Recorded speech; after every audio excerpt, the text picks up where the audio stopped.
lakay. Papakulo tayo ng mga dahon-dahon na naman. Dahon ng guyabano tsaka dahon ng avocado. Saan guyabano yan? Guyabano tsaka avocado. Guyabano. Morning lakay. Ito na naman, meron na naman tayong tea. Ano to? Guyabano at saka avocado leaves. Inumin natin. Yung guyabano, anti-cancer.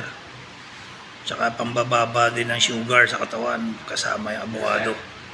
Kaya ako i-try nyo ito. Yung mga matataas ang sugar dyan. Try nyo. Sabi ng mga dalubhasa. Kasi hindi man ako doktor. Pero yun ang nababasa ko sa mga comment ng mga naglalaga ng ganito.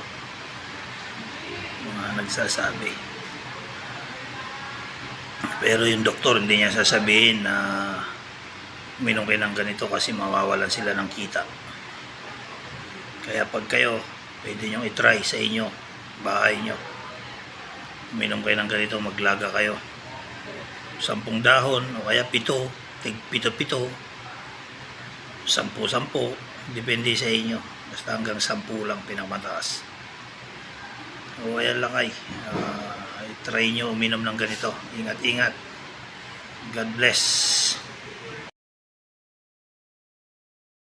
Ay, inom tayo ng guyabano avocado tea.